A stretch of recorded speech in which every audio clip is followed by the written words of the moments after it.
रोमकरास पत्र याचा अभ्यास करत आहोत आणि नव्या करातील पाऊलाचं रोमकरास पत्र हे अत्यंत महत्त्वाचं असं पत्र आहे. त्याला बायबल इन अ कॅप्सूल म्हटलेलं आहे की अख्ख्या शास्त्राचा सारांश जर कोणत्या पुस्तकात असेल तर तो आहे द बुक ऑफ रोमन्स, रोमकरास पत्र.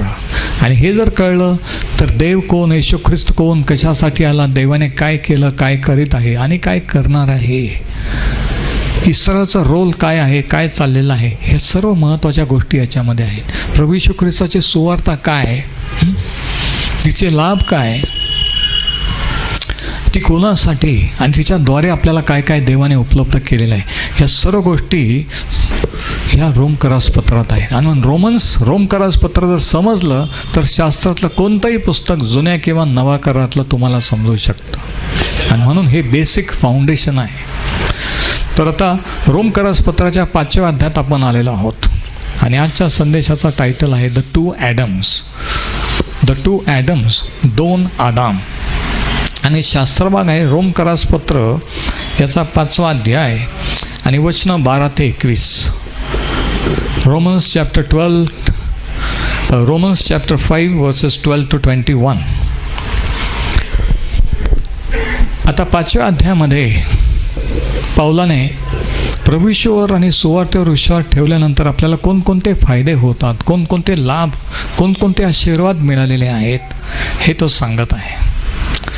आणि 5व्या अध्यायाच्या पहिल्या 11 वचनामध्ये आपण मागील संदेशात पाहिलं की 5 आशीर्वाद किंवा 5 फायदे त्याने सांगितलेले आहे. 5 experiential results of being justified by faith, विश्वासाने नीतिमान ठरल्यामुळे. आणि बघा, सुवार्ता हा मूळ विषय रोमकरास पत्राचा सुवार्ता आहे. पाऊल म्हणतो पहिल्या अध्यायाच्या 16 आणि 17 वचनामध्ये की मला सुवार्तेची लाज वाटत नाही, कारण, आणि मग त्याचं कारण तो सांगतो. आणि ते कारण महत्त्वाचं आहे आणि ते जर नीट समजलं तर बाकीचं पुस्तक समजतं. कारण प्रत्येक विश्वास ठेवणाऱ्यास तारणा प्राप्त्यर्थ किंवा तारण होण्यासाठी तिच्यात म्हणजे सुवार्तेत देवाचं सामर्थ्य आहे. तारण करण्याचं सामर्थ्य प्रार्थनेत नाही आहे. प्रार्थना करून तारण होत नाही आहे. तारण सुवार्ता सांगितल्याने होतं. सुवार्ता जर सांगितलं नाही, देवाने काय केलं ते सांगितल्याने आपण नुसतं प्रार्थना करत राहिलं की त्याने देवाकडे वळावं, तर तसं होत नाही आहे. देवाचं मार्ग, देवाचं पद्धत आहे सुवार्थेच्या द्वारे. म्हणून सुवार्थेची घोषणा करा हे सांगितलेलं आहे. आणि मग तो 17 वचनात म्हणतो रोमकरास 1:17 कारण तिच्यात म्हणजे सुवार्तेत देवाचं नीतिमत्व, रोमकरास 1:17 देवाचं नीतिमत्व विश्वासातून विश्वासाकडे प्रकट केलेलं आहे. म्हणजे देवाचं जे नीतिमत्व त्याने आपल्याला प्रभू येशूच्या द्वारे देऊ केलेलं आहे. किती जणांचं लक्ष आहे मी काय म्हणतो त्याचं? सुवार्तेवर विश्वास ठेवणारे फक्त पापांची क्षमाच नाही तर देवाचं नीतिमत्व, आपण देवापुढे नीतिमान ठरू शकतो. आपलं पाप त्याने घेतलं, त्याचे नीतिमत्व आपल्याला दिलेले. आत्ता ह्या मिनिटाला जर तुम्ही विश्वास ठेवलेला असेल तर तुम्ही नीतिमान ठरलेले आहात. तुम्ही पापी नाही आहे. हे बेसिक सत्य हे जर कळलं तर बाकीच्या गोष्टी कळतात. तर तो म्हणतो मला सुवार्तेची लाज वाटत नाही कारण तिच्यात देवाचं नीतिमत्व विश्वासाने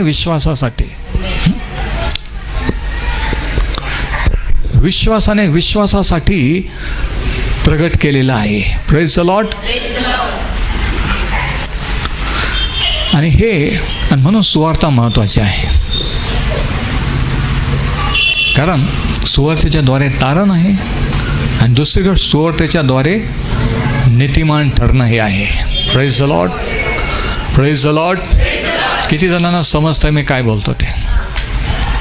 तर रोमकरास पत्र 5 आणि याच्या पहिल्या 11 वचनामध्ये 5 फायदे किंवा लाभ त्याने सांगितलेले आहे जे आपण पाहिले.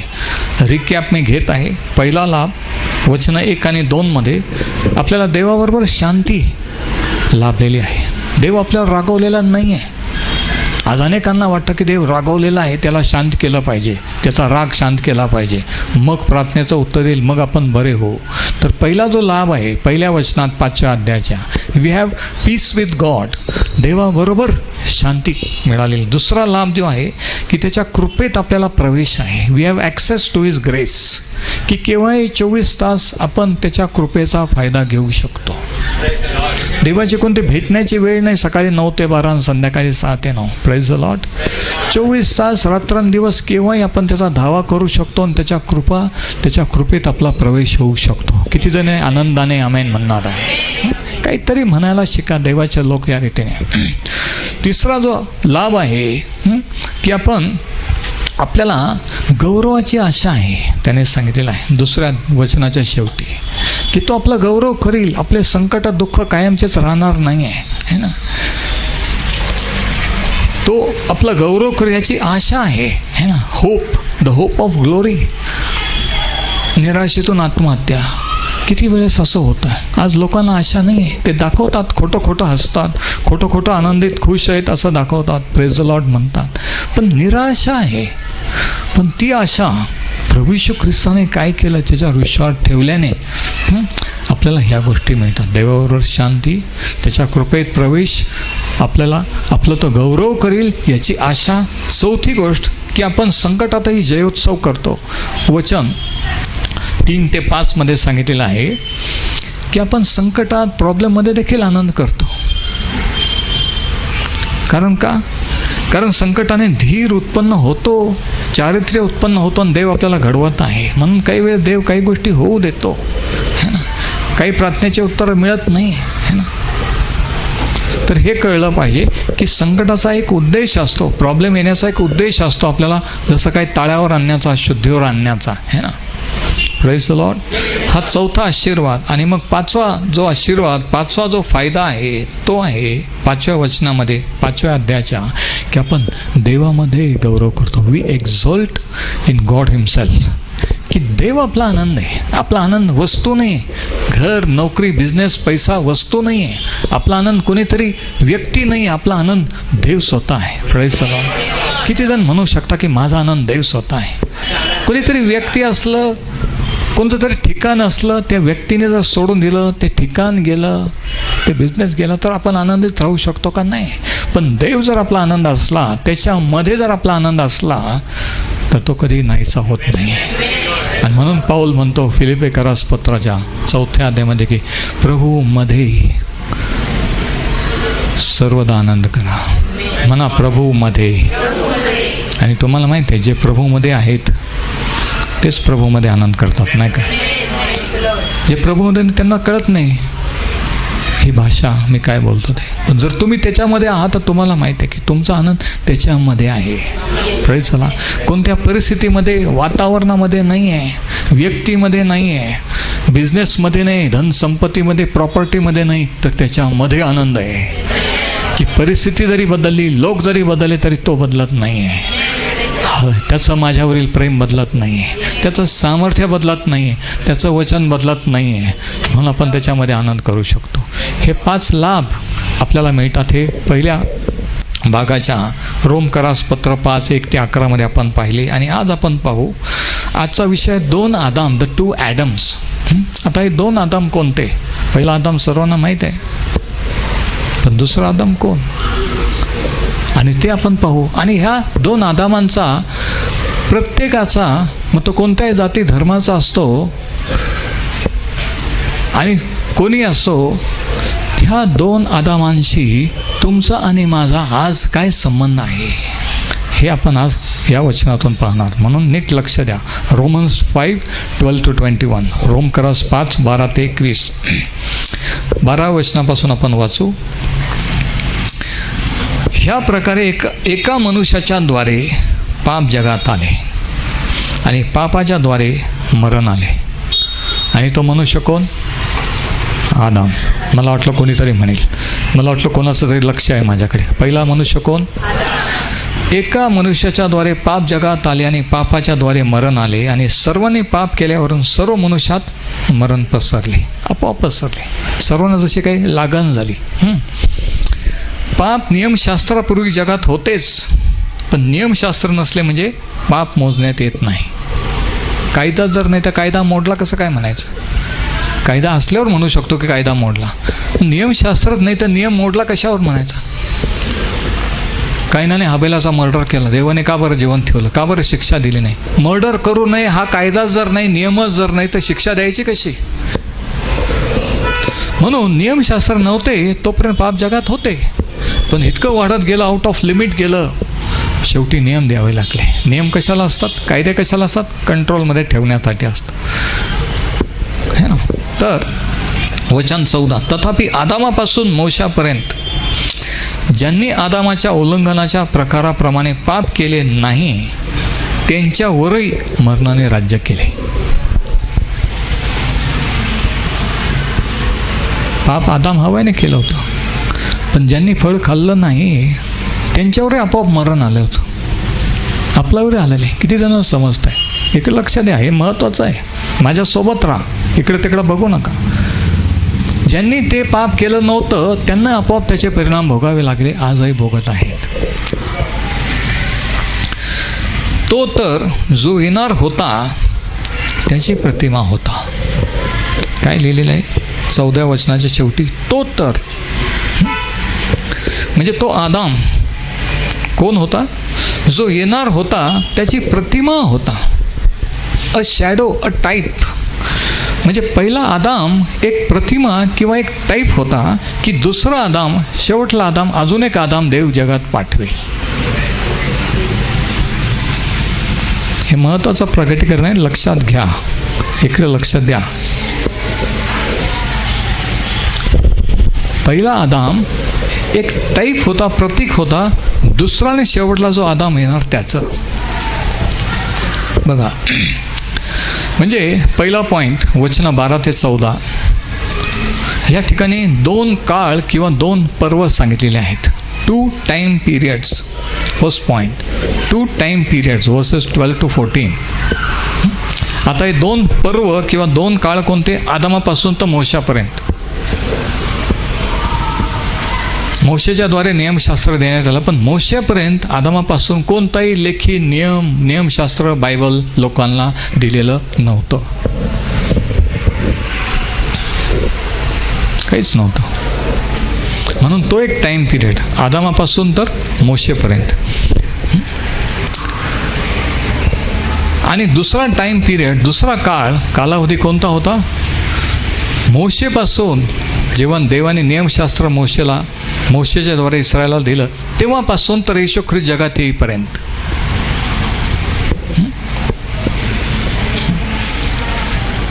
जो नियमशास्त्राचा काळ असं म्हटलेला आहे, the period of the law.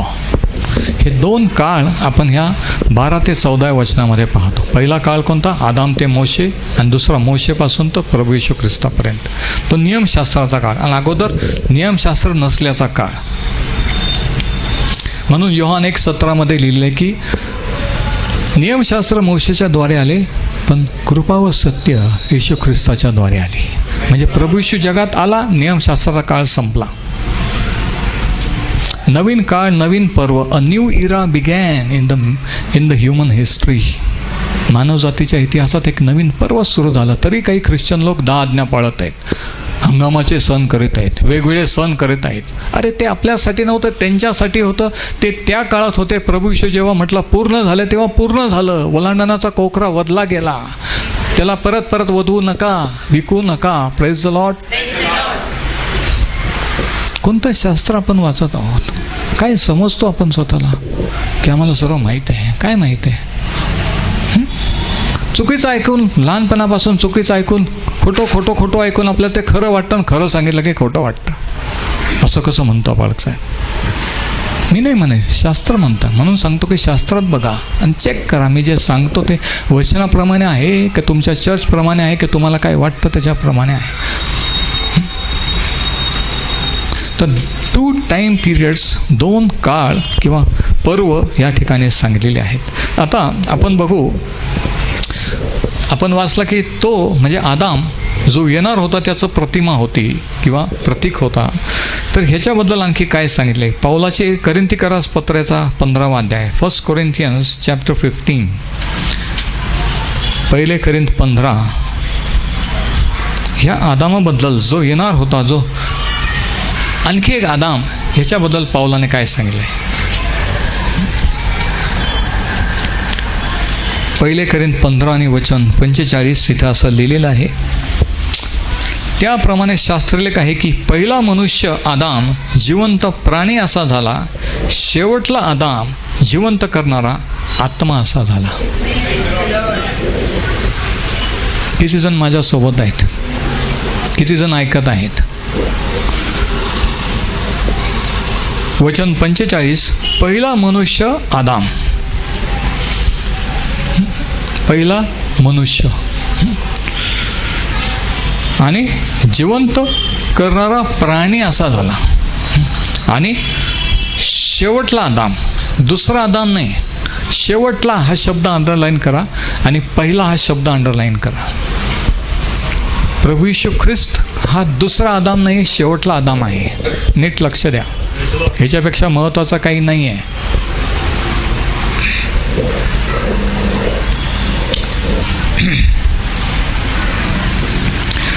शेवटला आदाम जिवंत करणारा आत्मा असा झाला. आणि पहिला आदाम जिवंत करणारा प्राणी अंडरलाईन करा आणि आत्मा अंडरलाईन करा. ही बायबल स्टडी असं समजा. तर प्रभू येशूचं दुसरं नाव ह्या ठिकाणी पौल काय म्हणतो? शेवटला आदाम. म्हणजे याच्यानंतर परत आदाम निर्माण होणार नाही आहेत. लास्ट. Praise the Lord.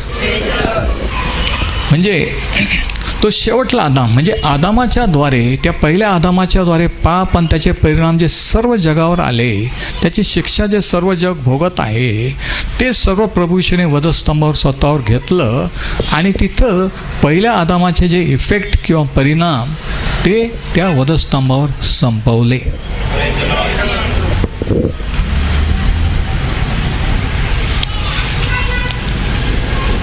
पहिल्या आदामामुळे मरण जगावर सर्व मानवजात मरणाकडे गेली, म्हणून शेवटला आदाम पाठवला आणि तो जिवंत करणारा आत्मा असा झाला.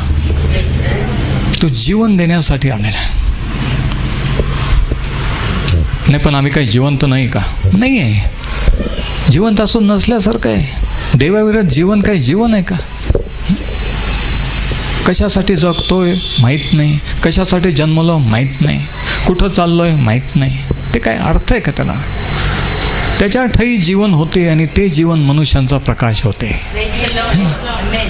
म्हणून प्रभू येशू शेवटला आदाम आहे आणि तो जिवंत करणारा आत्मा असा झाला. म्हणजे जशी आदामापासून एक निर्मिती, एक जग देवाने तयार केलं, ते भ्रष्ट झालं, पापी झालं, तसं आणखी एक आदामपासून आणखी एक निर्मिती ख्रिस्तामध्ये देव तयार करीत आहे. नवे आकाश, नवी पृथ्वीसाठी, नवीन येणाऱ्या जगासाठी. आणि ती निर्मिती ख्रिस्तामध्ये असेल लोक म्हणजे तुम्ही आणि मी आहोत. जर तुम्ही ख्रिस्ताचे आहात तर तुम्ही शेवटल्या आदामाचे आहात, पहिल्या आदामाचे नाही आहे. सर्व लोक पहिल्या आदामाचे असतात, मध्ये कोणत्याही जाती धर्माचे असत. म्हणून शेवटल्या आदामाचे होणं गरजेचं आहे आणि त्याला नवा जन्म असं म्हणतात.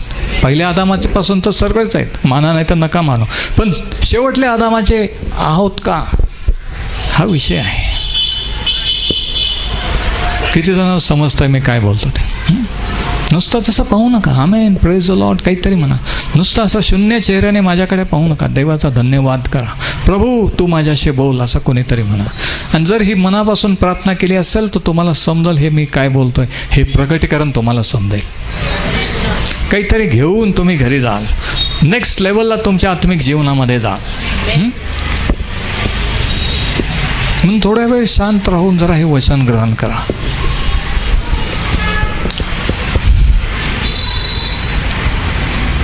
म्हणजे आदामापासून जे मिळालेलं होतं ते सर्व काही प्रभू येशूमध्ये एंड झालं आणि नव्याने सुरुवात झालेली आहे.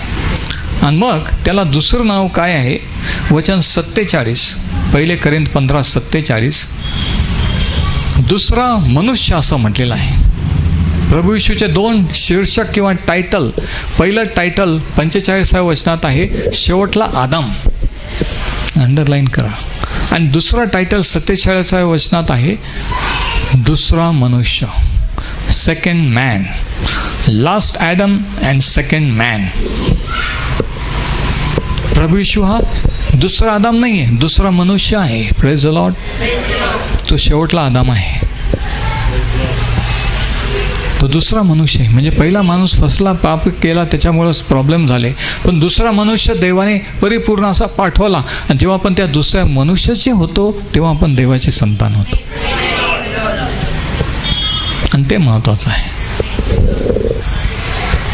आणि म्हणून रोमकरास पत्र महत्त्वाचं आहे असं समजू नका. आमचा स्टडी झालेला आहे. तर पहिला पॉईंट, द 2 टाईम पिरियड्स, 2 काळ. आता दुसरं पॉईंट असा आहे, similarities between Adam and Jesus. प्रभू येशू आणि आदामामधील साम्य, समानता. दुसरा पॉईंट लिहून घ्या, similarities between Adam and Jesus. प्रभू येशू आणि आदाममधील यांच्यामधील साम्यता. साम्य काय, कोणत्या गोष्टी सारख्या आहेत? पहिल्याने 18व्या वचनात आपण वाचतो, रोमकरास 5 आणि 18. इथे पौल लिहितो, तर मग जसा एका अपराधाने सर्व मनुष्यावर दंडाज्ञेचा परिणाम झाला, तसा नीतिमान ठरविले जाण्याच्या एका ठरावाने सर्व मनुष्यावर जीवनदायी नीतिमत्व मिळणे हा परिणाम झाला. म्हणजे एका माणसाने आज्ञा मोडली, आदामाने, आणि आपण सर्वजण पापी झालो, दोषी झालो. पण पौल म्हणतो, दुसरा मनुष्य प्रभू येशू ख्रिस्त ज्याने आज्ञा पाळली आणि जे त्याच्यावर विश्वास ठेवतील ते नीतिमान ठरतील आणि देव त्यांना नीतिमान ठरविल. बघा, सिमिलॅरिटीज, साम्य काय आहे. आणि हे दोन्ही आदामांची परीक्षा बागेमध्ये करण्यात आलेली आहे. एदेन बाग आणि गेत्सेमने बाग. एदेन बागेत पहिला आदाम फेल गेला. गेत्सेमने बागेत शेवटला आदाम, त्याने विनंती केली, जर तुझी इच्छा असेल तर हा प्याला माझ्यापासून टळू दे, तरी माझी इच्छा नाही, तुझ्या इच्छेप्रमाणे हो. आणि तो परीक्षेत पास झाला आणि त्याने वधस्तंभावर स्वतःचा अर्पण केला आणि तो पुन्हा उठला.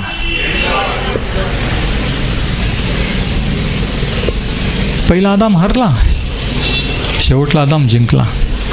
किती जणांना समजतंय मी काय म्हणतोय?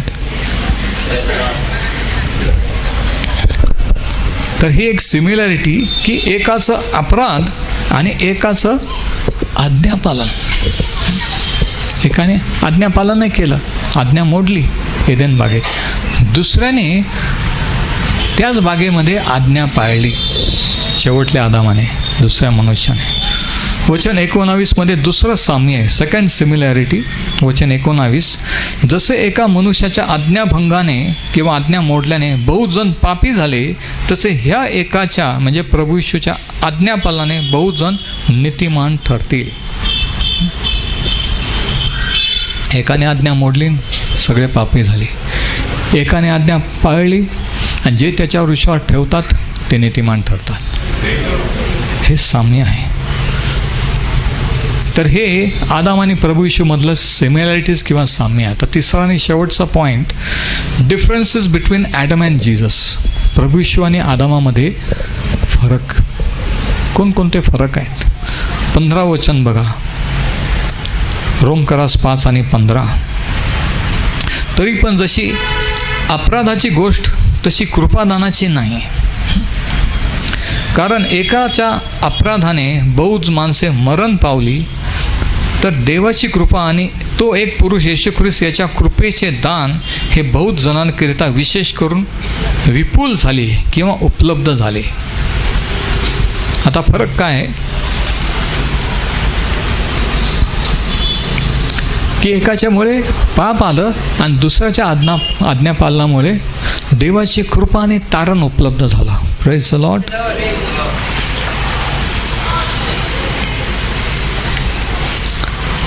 आदामाने पाप केलं म्हणून सर्व मानवजात पापी झाली, ते आपोआप झाले, ते दोष नव्हता, आपोआप त्याचे परिणाम आले.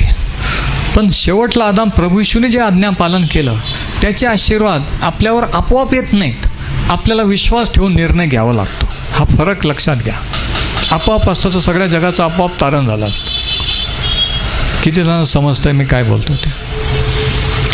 पहिलं आपोआप झालं परिणाम, पण दुसऱ्याचे जे फायदे आहेत ते आपोआप मिळत नाही, विश्वासाने ते घ्यावे लागतात.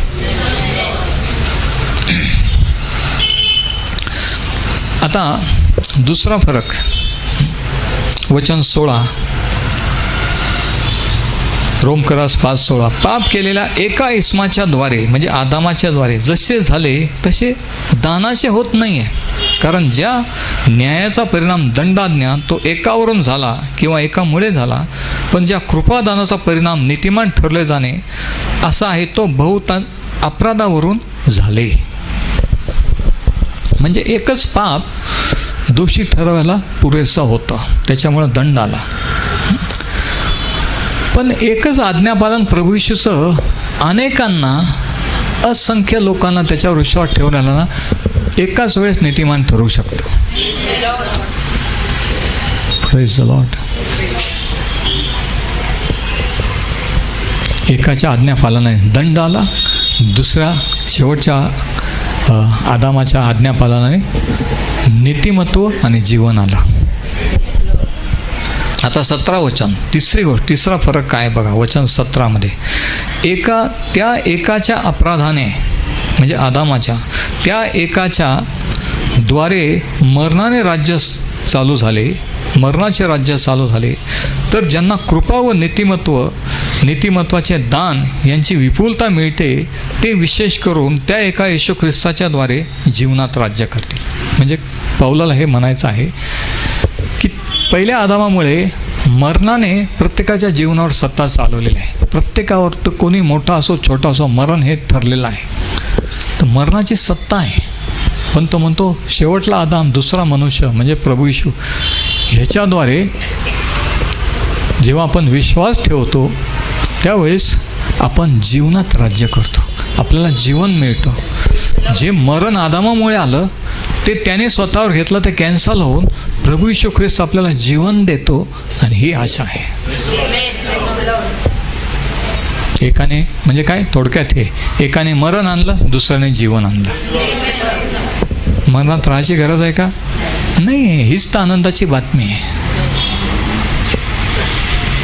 तरी पण काही लोक म्हणतात सिरियस असल्यावर हॉस्पिटलमध्ये, ब्रदर आमच्यासाठी प्रार्थना करा, देवाने आम्हाला घेऊन जावं. आणि मी सांगतो की मी अशा रॉंग प्रार्थना करत नाही. देव जीवन देणारा आहे, घेणारा नाही आहे.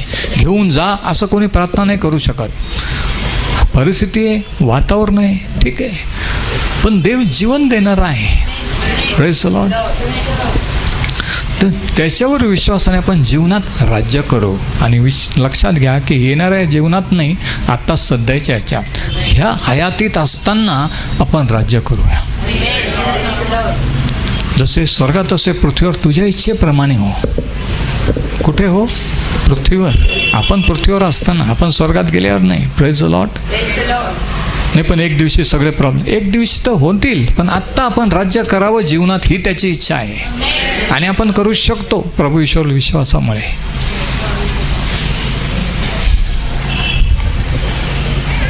आणि म्हणून तो म्हणतो की आदामाच्या एका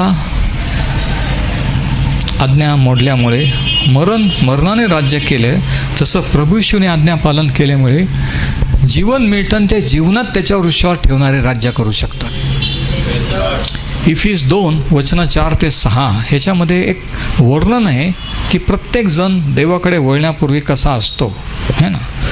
इफिस 2 वचन 4 ते 6. तरी देव दयाघन आहे म्हणून बघा, पहिल्या वचनापासून जर आपण वाचलं तर क्लिअर होईल. तो म्हणतो तुम्ही आपल्या अपराध व आपली पातकीयामुळे मृत झाला असता. इफिसकरांना हे वेगवेगळे देवदैवतांची भक्ती करणारे विधर्मी चर्च होतं इफिस, ग्रीसमधलं. तो म्हणतो की तुम्ही पूर्वी मृत असे होता, आध्यात्मिकरित्या तुम्हास त्याने जिवंत केले. म्हणजे ते लोक काही जिवंत नव्हते का? होते, पण देवाने जिवंत केले. त्यांनी सुवार्तेवर येशू ख्रिस्तावर विश्वास ठेवला आणि ते खऱ्या अर्थाने जिवंत झाले. म्हणून दुसरा मनुष्य किंवा शेवटला आदाम जिवंत करणारा आत्मा असा झाला. जेव्हा आत्म्याने माणूस जिवंत होतो तेव्हा तो खऱ्या अर्थाने जिवंत असतो, नाही तर ते जीवन नसतंच.